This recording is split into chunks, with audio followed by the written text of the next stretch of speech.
This week on Throttle Grotto, we make the $350 Rallycross car look like a $450 Rallycross car. How are we going to do that? Stay tuned on this episode of Throttle Grotto.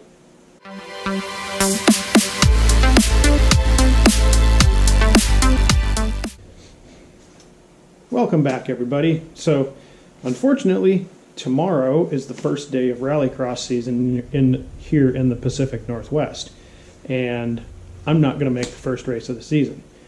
Partly because the race is 2.5 hours away, but mostly because the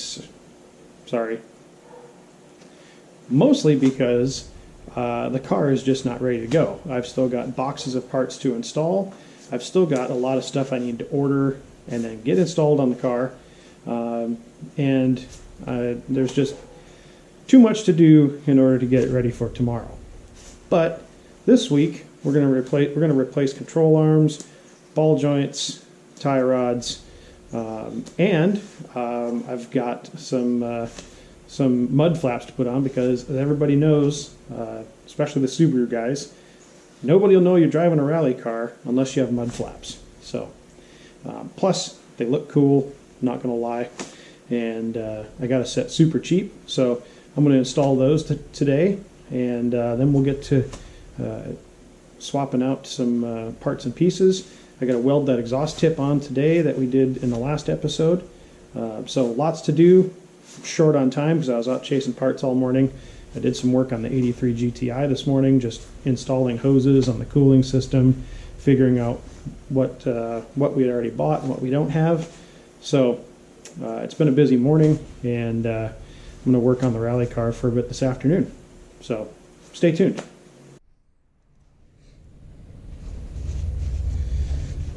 Alright, so first thing I'm going to do, since I got the wheel off, is I'm just going to quick replace these tie rod ends, and just super easy job, but it's got to be done.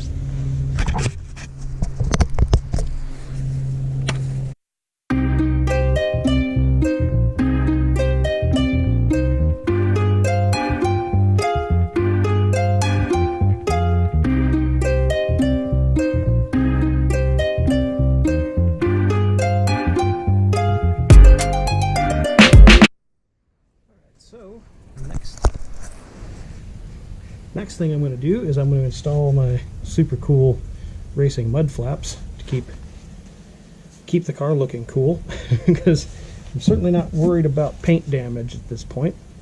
And it's pretty simple. It's just going to be drilling some holes in the arch here, and I'll show you what I bought.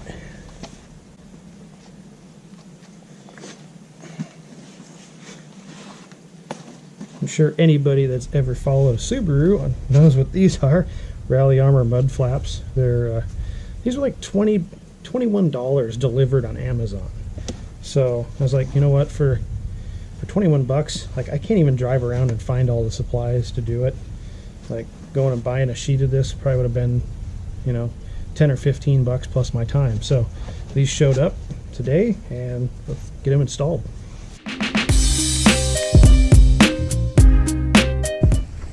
So I'll explain real briefly what I'm doing, why I have this clamped here. I want to make sure that I don't go too far outside of the edge of the wheel. And the reason for that is I don't want these mud flaps to hang out real far, because then I might catch a cone with them, and that's 2 seconds. So I could save 2 seconds now and line it up and save myself 2 seconds down the road. So that's what I'm doing. Just going to make sure they don't stick out real far past the edge of the tire, and that they're fairly straight, and then we'll mount them up.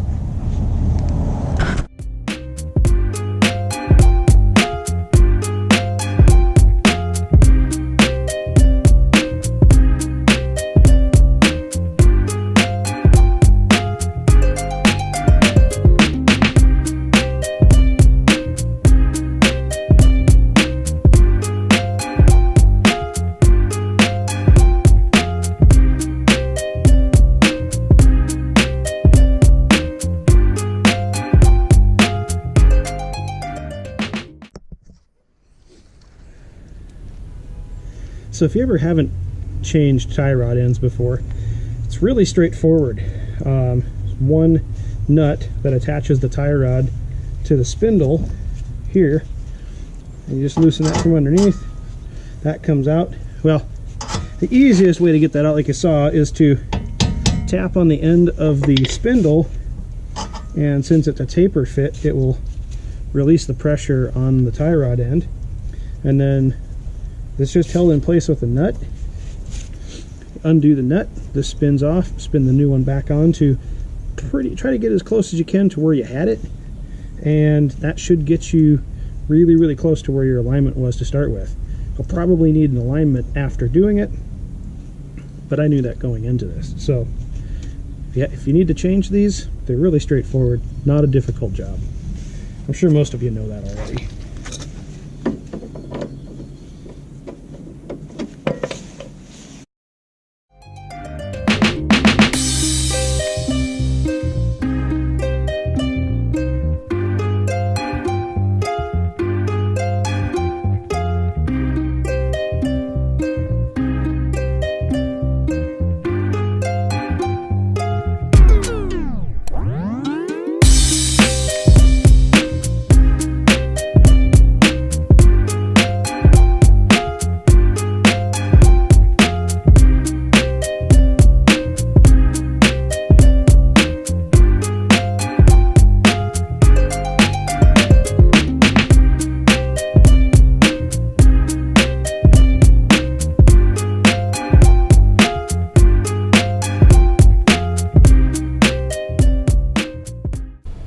Alright, so the mud flap install is done. I didn't get to the exhaust. I've got errands I have to run right now, but you can see we've got mud flaps on all four corners now. Looking like a proper off-road vehicle. So that's it for today. I want to work on the car some more tomorrow. I got to pick up some parts in the morning, and then I'll work on it some more in the afternoon. So till then.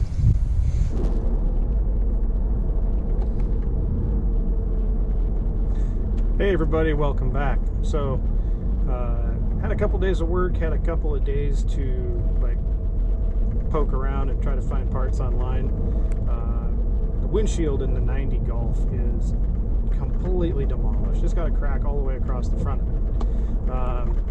Can't race a car with a crack in the windshield. So I found a guy locally that was parting out an 85 and had a, I'm trying to close the sunroof here, there's too much noise. Parting out an 85 and had a good windshield in it. So I bagged up a whole bunch of tools and went over there to pull the windshield on my own. And I really wish I would have set up, I was going to set up the camera to start filming, and I should have, because it was so funny. I went to cut the trim that goes around the outside of the windshield, and it's just like a piece of plastic that kind of goes in the groove, fill it up, and I literally cut the trim and the windshield popped out. And I was like, because I was going to film the whole process of like, you know, oh, this is going to take so long. And the other reason I didn't set it up is because the guy was waiting around. He had some errands to run, so he wanted to get going. So so good for him that it didn't take me very long to get the windshield out, and I was able to score a whole bunch of other parts I needed for the 90, which is awesome. I got a tail light. I got the manual seat belt set up instead of that stupid, like, it's got a lap belt and then a belt that goes up and connects to the door. That's just, I don't want to deal with that, like, going into an event, like unhooking the one from the door and all that kind of stuff. I know it's supposed to be, like, connected all the time, but, so I got the windshield, I got a whole bunch of stuff. I got the pieces I need for the bumper, because he sold me the bumper. I got the turn signals, I got the headlight plugs that I need for the H4s. It was a worthwhile trip, and got everything for 150 bucks. So, which is good, because I called around to some glass places and they wanted 300 for a windshield. And I was like, no, I'm not going to do that. So I'm on my way home now. I've got a few more parts to stop and pick up along the way, but I've got the aluminum for the skid plate back here, and I also need to make some kind of protection around the fuel pump housing. So I have got a lot of work to do, and I've been spending a lot of time chasing parts recently. So hopefully tomorrow, it's supposed to rain all day. It was nice I was able to go get all these parts when the car was dry. Well, I won't say it was dry, because obviously that windshield had been leaking for a while. When I pulled it out, it looked like someone had just used like black silicone or something underneath it to try to get it to seal. So that was nice that it came out super easy. I didn't even have to worry about like cracking it, pulling it out, because it came out literally so easy. Like, it wasn't even glued in. It was just held in by the little piece of trim that they had silicone around the outside. So it's kind of amazing that it never came out. So I'm on my way home. I'm going to stop and pick up a few more things, and I've got some more things to show you guys on the 90 that I've done. Try to make this car a little more reliable for racing. So hopefully I'll get to cover all that today.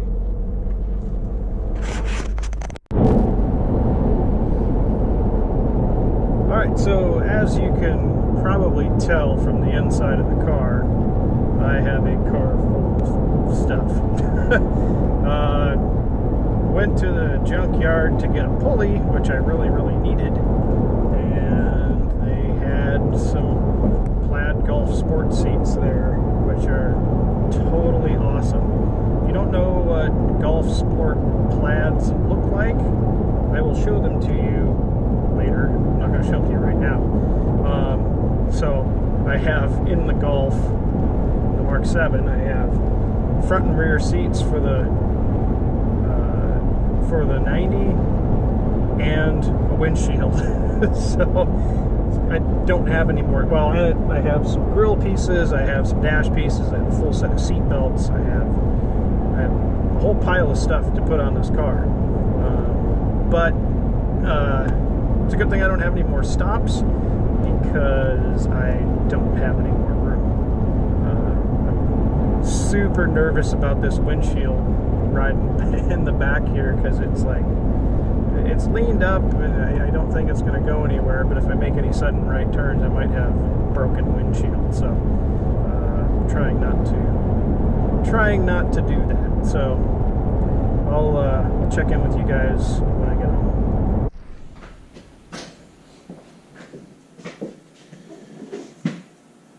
Alright everybody, I am back in the garage tonight, and hopefully I am going to make this windshield come out in a very short amount of time. So that is my project for tonight. I worked on some stuff this afternoon, and I will show you that in a little bit, but first I want to get this windshield out of here.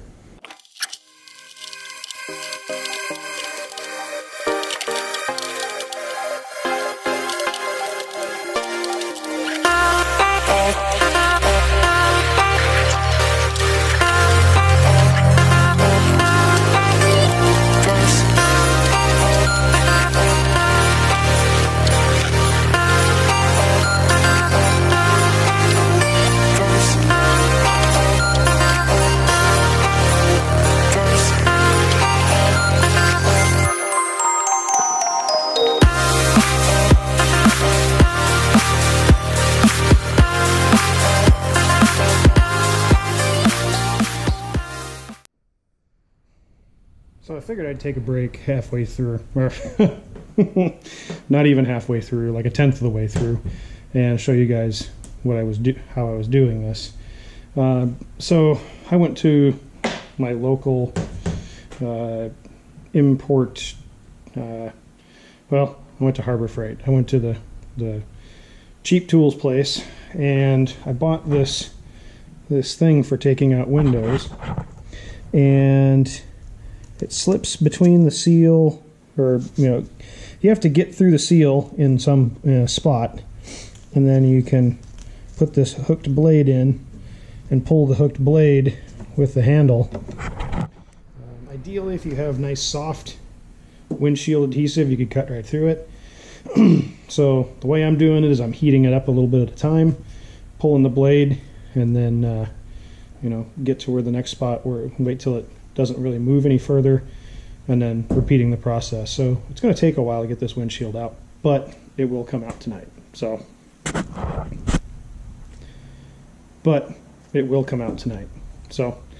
back to it.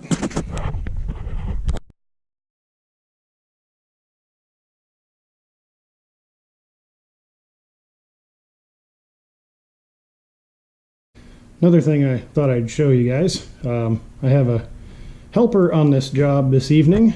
Kind of funny, but I don't know where a butterfly came from.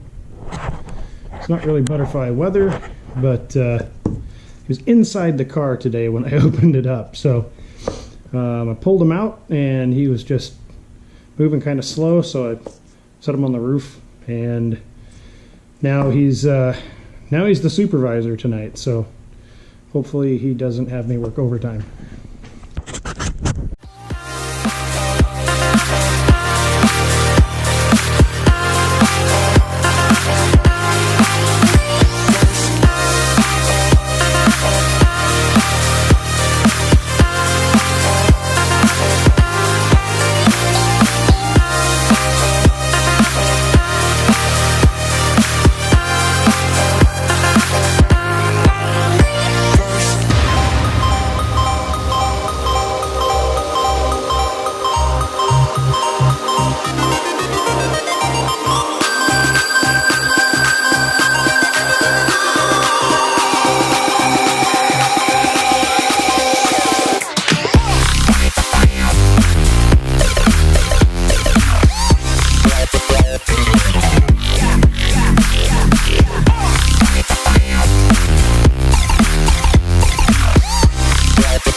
Alright, so I ended up getting a fair amount of stuff done today. I've got most of the old sealant off of the windshield frame. I've got the replacement seats in the car. I've still got some work to do on the back seat to get that all finalized, but man, the interior is looking 100 times better now. Really, I've always liked the pattern on these seats. So glad I found a set in good condition, and got a lot more work to do tomorrow. I'm going to replace the knee bar, replace the seatbelt things, because I absolutely don't want to deal with these things, because I absolutely don't want to deal with these stupid passive restraints when I'm racing. So I got a whole set of seat belts to put in here tomorrow. Got some stuff to do with the front bumper and get that all dialed up tomorrow. I got some more parts for that.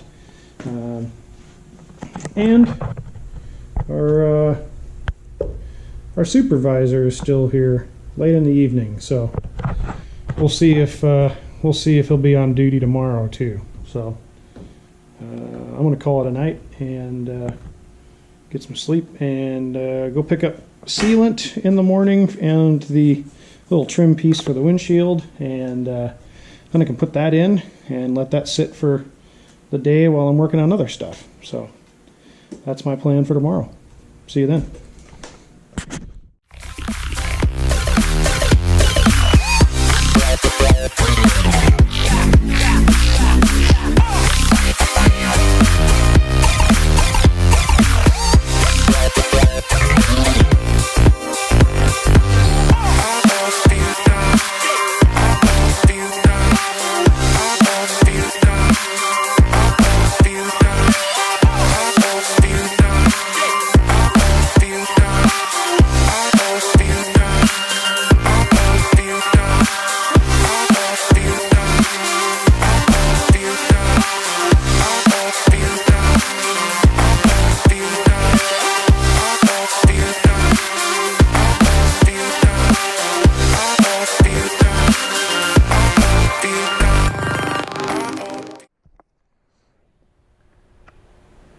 right, so that is one more job done. So explain a couple things that went on during that job.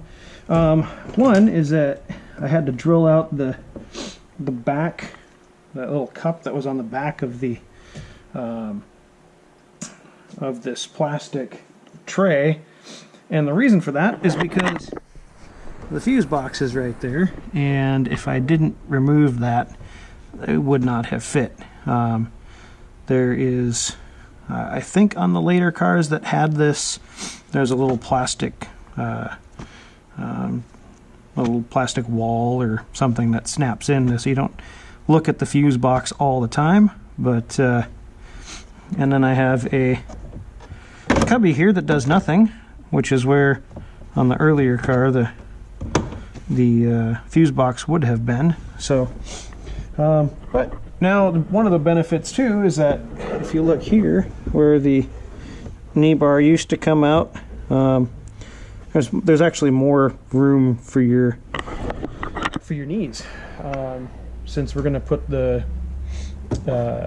regular style seat belts in here, there's no need for a knee bar, and gives me a little bit extra room for my legs in getting in and out of the car. So I think the next thing I'm going to do is I am going to get these seat belts swapped out. Should be a pretty quick process. I have all the plastics and everything, so it's just a matter of taking these A-pillar plastics off, mounting the seat belts, and then mounting the plastics back up, and it's good to go. So I'll get that done, and then I'm going to move back to something underneath the hood that I've. All right, everyone. So this is going to be either extreme success or extreme failure. There is no middle ground on this. I am going to attempt to install this windshield into the 90 Golf so that I can have an unobstructed windscreen. I had to replace it because it had cracks in it, and you can't race with any cracks in your windshield. So hopefully I don't put any cracks in it installing it. So I've got everything prepped. I cleaned up the edge of the windshield here where the glue is going to go. Fortunately for me, the windshield, when I pulled it out, came out so easy and so quick, it didn't even leave any residue on this windshield. So that's how bad of a job they did installing it last time into the parts car I got it out of. So I just had to clean up the seal, or the edge here, real quick with some brake clean to get all of the rust, just little residue stuff off that got left behind. And I've already picked up some window weld urethane, which is the proper stuff to use for this job. Came recommended by the guy at the auto body parts store. And one thing to take note of is on the container it actually says to leave some of the urethane in the groove here. So I guess it bonds probably a little bit better with some existing urethane. So I cut it as close to the body as I could get it, and left the rest of it, went through, kind of scraped everything up, vacuumed out, got all the dirt and stuff out of the groove. I have a new piece of molding, which I'll put in afterwards, and hopefully this is successful. So let's get to it.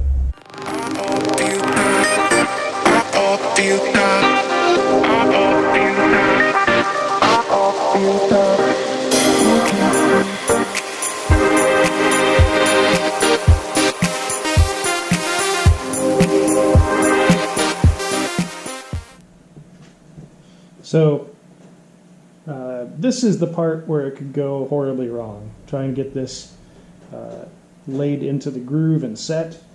Once it's in the groove, I'm not too worried about it, but getting it in there is going to be kind of hairy. So this will be entertaining.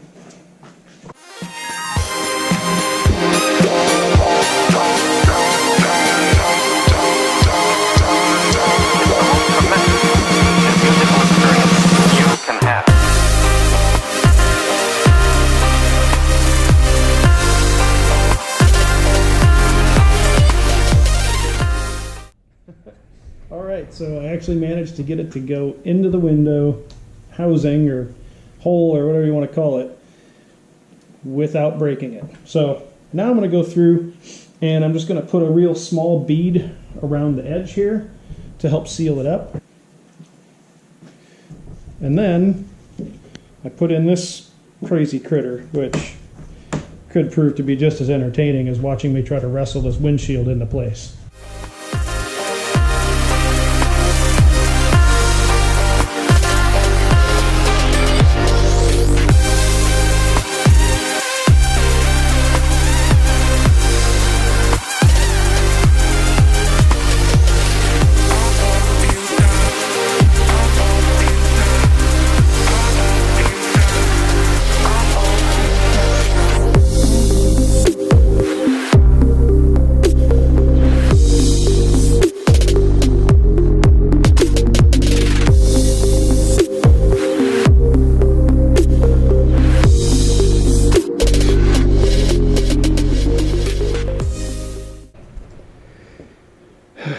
Well, this is the downside of doing stuff yourself. Everything was going pretty well until I got to the last corner, and of course, the last corner is where the most tension is. And I broke the windshield. So I am out a lot of time and money that I could have spent just paying someone who knows what they're doing to put this windshield, put a windshield in this thing, and work on other stuff in the meantime. So I will.